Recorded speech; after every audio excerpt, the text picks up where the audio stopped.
You know the town, the one just over the county line. The one with the good Chinese restaurant and the movie theater that smells of popcorn. Good smell. Good people. My stake in the town, a business, a building. That is when I finish paying off the mortgage in 15 years. I assume I'll be around in 15 years. That's something you have to assume, or else there's no point in assuming.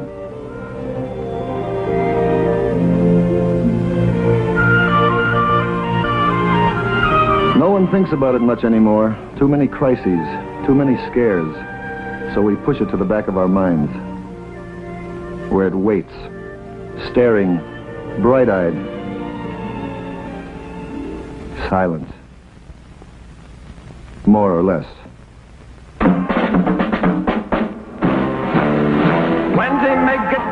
Number of family fallout shelters planned or begun in our town in the last 2 years, 189.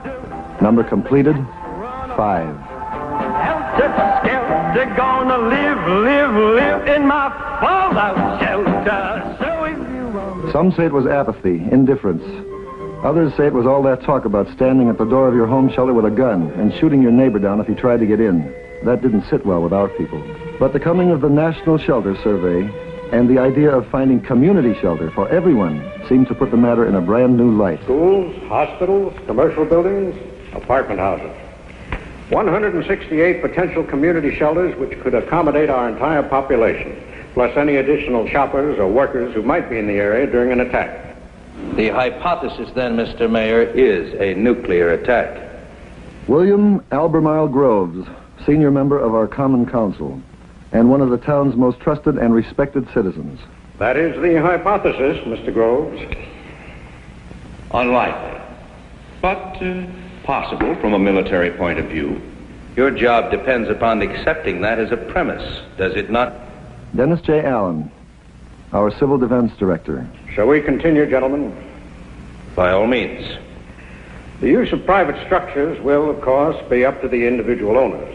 But people like School Trustee McCardle have allowed the government to survey their buildings, to mark them as shelters, and to stock them with essential supplies. Well, don't make a hero out of me, Mr. Mayor. I was opposed to the idea at first, but the people in my building wanted a shelter, and I wanted to make them happy. It was just good business. Well, underneath it all, people like to know that there's somewhere to go if it happens. A bank, a store basement, a school.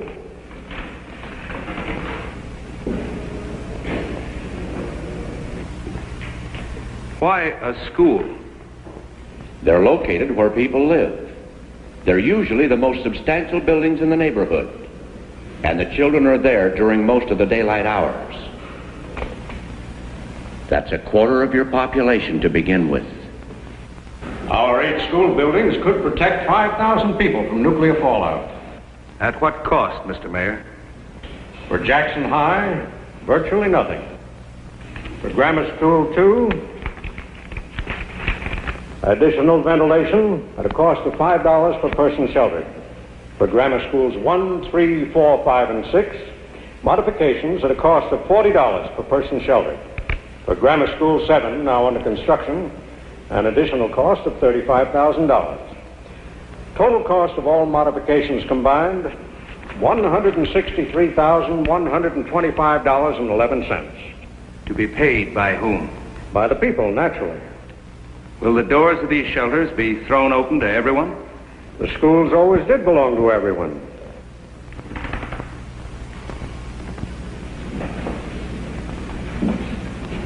Who's to pay for supplies for these shelters? All stocked by the federal government. Food, water, medicine, radiation measuring instruments. Yes. Who guards these supplies against vandalism? Who administers the shelters, conducts shelter drills, trains the people in medical aid and in the use of these radiological gadgets? Well, those things can be worked out. Or dropped entirely, Mr. Mayor. Not only is this not a matter for the schools, but in times like these, I can think of no more futile, negativistic approach than burrowing into the ground, and at these staggering costs. We can raise the money. And do without furniture, books, a cafeteria for Grammar School 2, more teachers for Grammar Schools 3 and 5, where we already have more than 40 pupils in a class. We want them to be 40 live pupils. I want them to be 40 live pupils too, but I deny the issue is survival. Because for the first time in human affairs, to kill is to be killed, and to let live is to live. An uneasy balance, to be sure, but the beginnings of peace. Now, if we're going to spend our money, let's spend it bolstering peace. Best fallout protection we have. We all believe in working for peace, but that doesn't mean we can't take reasonable measures for defense. What is a reasonable defense against total destruction? Tell me what will be left for those people when they come up out of their holes. Shall we begin with life?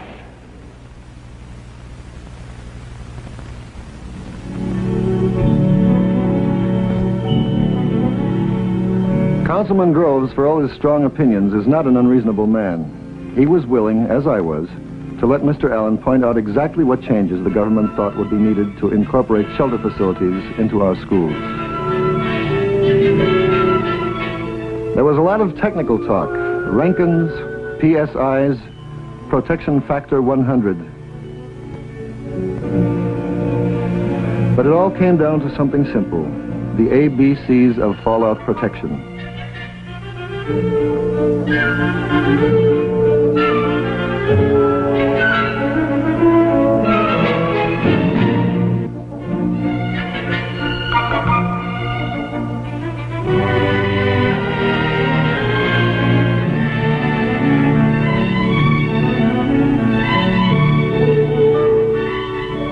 The walls and ceilings have to be thick enough to withstand deadly amounts of radiation.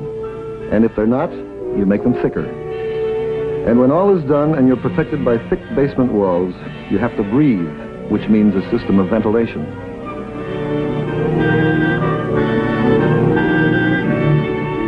And drink, which means a plan for storing water. But I learned that basements aren't the only place to find fallout protection. We saw a room that opened on an air shaft and was shielded from every direction by heavy brick walls. This would give the room a high degree of fallout protection, even though it's above ground.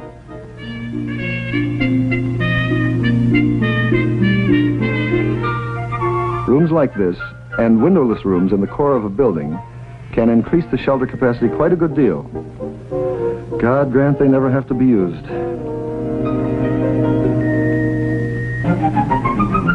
A few days later, Dennis Allen requested permission to present his case for school shelters before the full membership of the Common Council. He elected to do so by showing us films that arrived from Paducah, Kentucky. The Concord School had basement windows just below ground level. The windows had to be shielded. A local contractor donated cement blocks. The men of the town laid the blocks and shoveled earth between the blocks and the building foundation. Then flowers were planted along the new wall of defense. An independent power supply was installed for pumping water and providing lights. Eventually, the new shelter for 600 persons was stocked with a 2-week supply of food, which is maintained at all times. If Paducah could do that much by itself, why couldn't we do as well?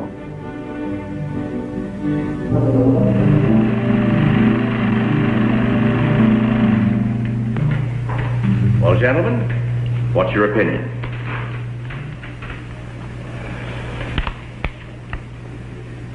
Gentlemen, I have a list here of some 370 items vitally needed by the public. It was quite a list. It not only covered our schools, but took in everything else needed by other departments of our city government. And it was obvious that, in his opinion, all these needs were more immediate and far more urgent than fallout protection. And so it went for 45 costly minutes before he moved that the council table the motion, put the proposal aside, at least for the time being, which in this case could mean forever. The count, 2-4, 3 against any immediate consideration of putting shelter in our schools. Dennis Allen does not give up easily. he persuaded Mr. Groves to accompany him to a model community shelter that had been set up in a neighboring county. A shelter that doubles as a meeting place for civic groups, proving that money for fallout shelters can also buy useful peacetime facilities. Allen also demonstrated the use of what Groves had called a radiological gadget, a dosimeter.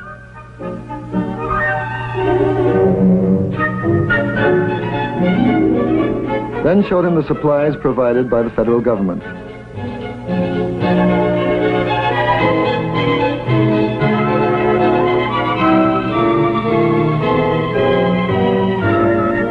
But if a change was forthcoming in Groves, the dent was still to be made.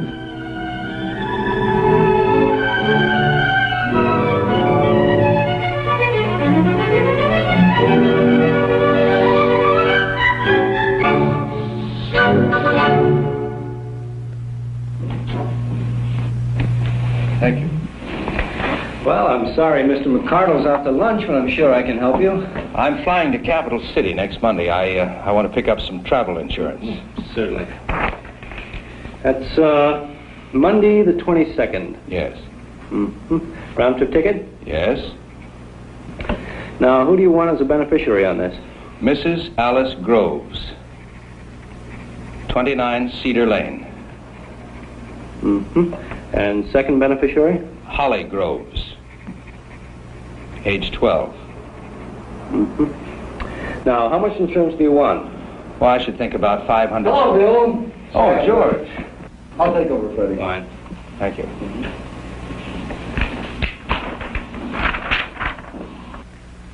Travel insurance? Yes, Good policy. I'm sure it is.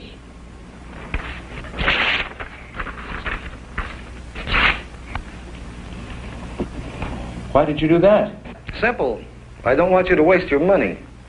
But you said it was a good policy.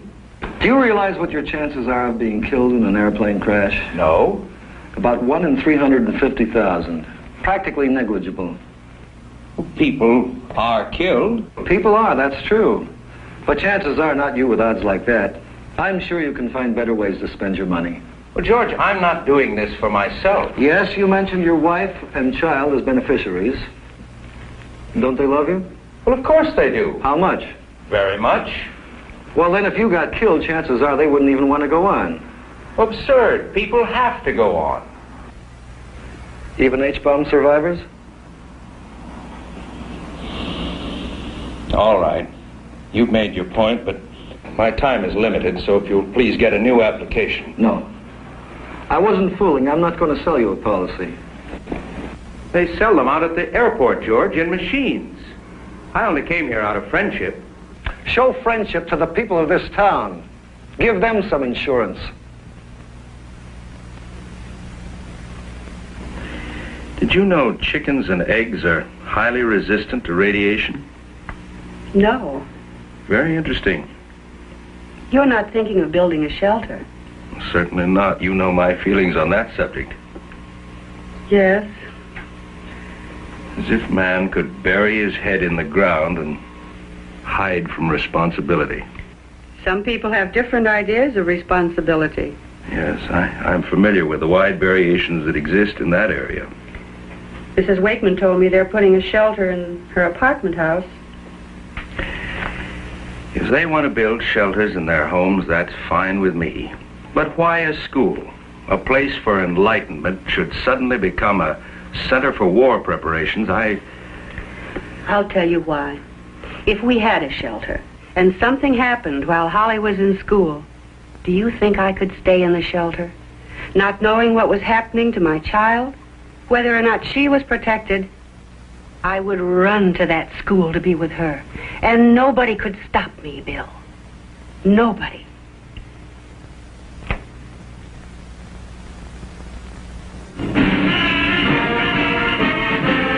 It was 2 weeks later, at a public meeting in Jackson High, that I saw Councilman Groves again. First item on the agenda was a plea for money for the high school band. After which Mr. Allen had permission to address the group on community shelters. As always, he included a definition of fallout. When a nuclear weapon explodes, many tons of vaporized earth are sucked up into the cloud, and there they become radioactive. These radioactive particles fall back to the earth up to hundreds of miles from the point of explosion, forming a dangerous blanket over buildings, fields, and roads. Exposure to a large amount of fallout radiation can cause severe sickness and could result in death within a few weeks. But the danger is a temporary one, since fallout decays rather rapidly after a nuclear blast. 7 hours later, radiation level is down to 10% of the original level. 2 days later, it's down to 1%. 2 weeks later, down to 1/10 of 1%, which means that the first 2 weeks are the critical ones in which to be sheltered, assuming, of course, that you have survived the initial explosion. Question. Yes? How far do you have to be from the blast to live through it? Well, let's take a 20 megaton surface burst. You would have a good chance of surviving if you were more than 12 miles from the point of detonation, provided you knew what to do. Well, what do you do? A number of things. The first sign of a nuclear explosion is a blinding flash of light. That means about 3 seconds before the heat or thermal wave. During those few seconds, you should try to get away from windows and behind something solid. That would minimize the burn effect, which lasts about 5 seconds. Then you would have about 1 minute to seek maximum cover before the blast. If possible, go below the surface of the ground.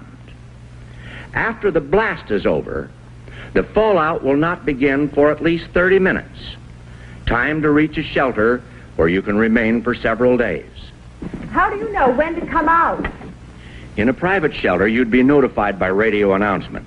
In a mass or community shelter, the director would tell you when it's safe to come out. Who's he? He's the man in charge of the shelter. He'd be somebody in your neighborhood with leadership experience. Suppose the director doesn't get to the shelter in time. There's a regular chain of succession. That's all worked out in advance by the community. What if I'm in one shelter and my husband's in another? Is there some way we could communicate? Are you sure he'd want to, Harriet? There would be regular radio broadcasts with news of survivors and outside conditions. If we're going to have community shelters, why are they still pushing family shelters? Or do I just have an old pamphlet? The family shelters are still the best answer for people on farms or in other isolated areas. And if the people in the cities and towns want extra protection at home, we certainly don't discourage them. What happens when you come out of the shelter? Is there anything left outside? The fact that you survived the initial blast will mean that a great deal remains outside. There'll be decontamination teams trained to clear necessary surface areas, such as stores where food supplies exist. Will the food be safe to eat? Most of it, yes. Canned foods and packaged foods are safe if the outside containers are washed. Fruits and vegetables can be eaten if they're washed and peeled. And meat that's been covered is fine if it hasn't been spoiled by lack of refrigeration. Can you drink the water outside? Water from most underground sources. Water that's been in pipes or tanks is fine. As for rivers and streams and lakes, normal flow and settling will get rid of most of the contamination within a few days. May I say a word, sir? Yes. I've been sitting here for 15 minutes listening to you, and I'm appalled that you would lull these people into a false sense of security. I wasn't aware of any lulling.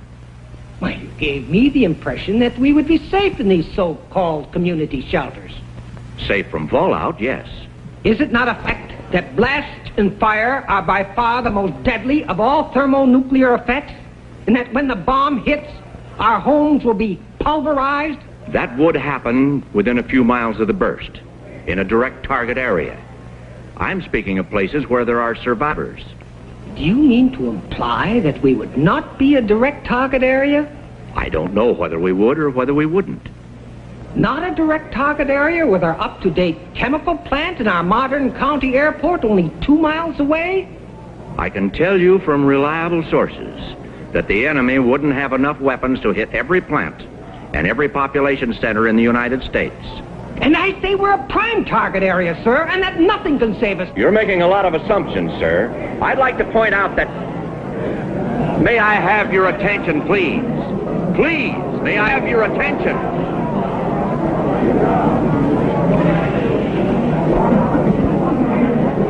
I would like to answer the gentleman's comments, if I may.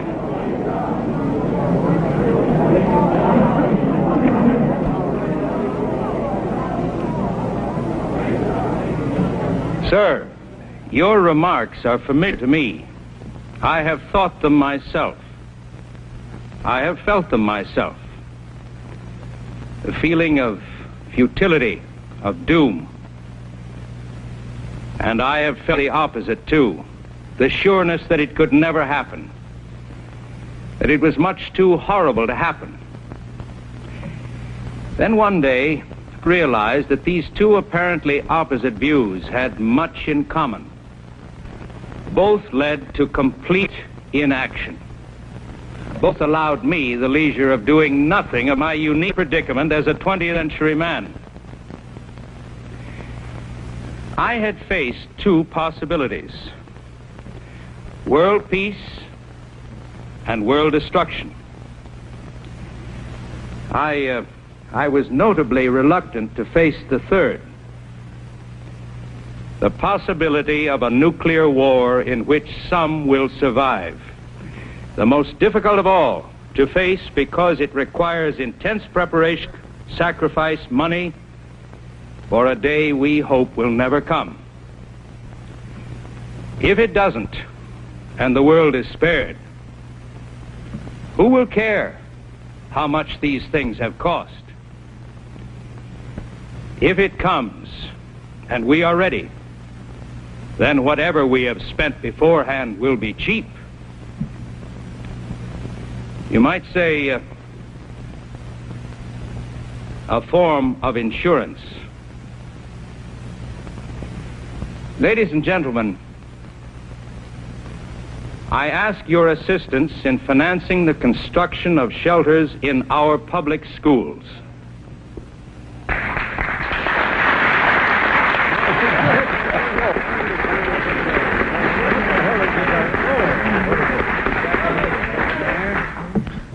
Tomorrow morning, I shall propose to the Common Council an ordinance by which the town corporation will share with those civic groups who wish to contribute the expenses of incorporating shelter facilities into our public schools. Chain reactions are easier to start than to stop. Within a few days, plans were drawn up for a shelter in Grammar School 2, a shelter that doubled as a badly needed cafeteria. While other schools, work has begun to raise shielding to minimum protective levels. And it wasn't just schools. It was many buildings, public and private. In some, much work remains to be done, and will be done, because people have started to care. Like these doctors and nurses who've begun to give self-care medical lectures to housewives and businessmen, vital knowledge for shelter living. And the radio hams who came forth with the skill and equipment needed for emergency broadcasts in case of attack. Community action, no telling where it'll end.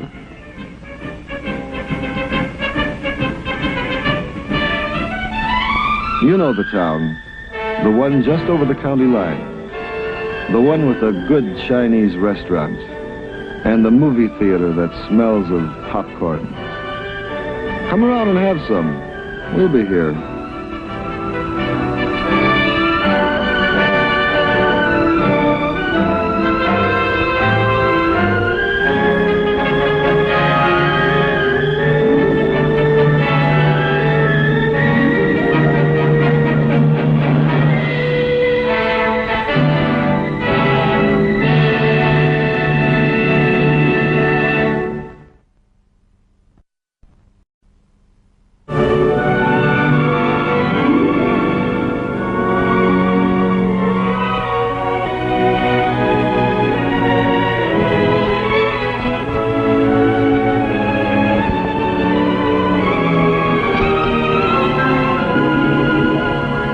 know the town, the one just over the county line. The one with the good Chinese restaurant and the movie theater that smells of popcorn. Good smell. Good people. Bright-eyed. Silent. More or less.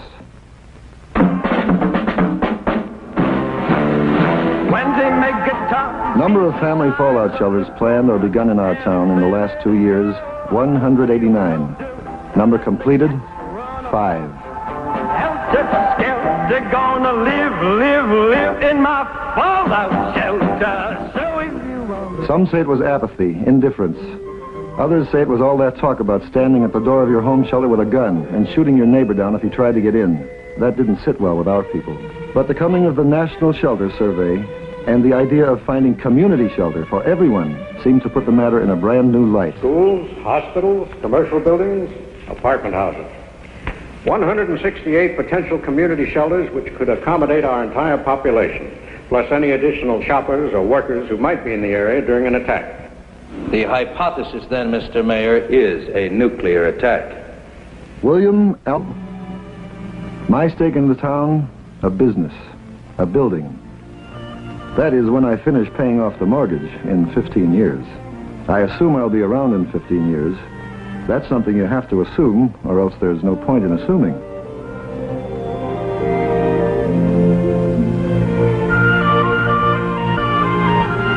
No one thinks about it much anymore. Too many crises, too many scares.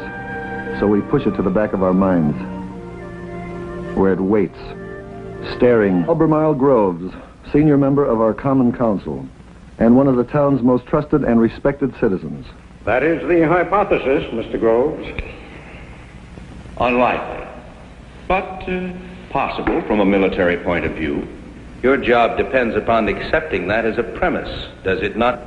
Dennis J. Allen, our Civil Defense Director. Shall we continue, gentlemen? By all means. The use of private structures will, of course, be up to the individual owners. But people like school trustees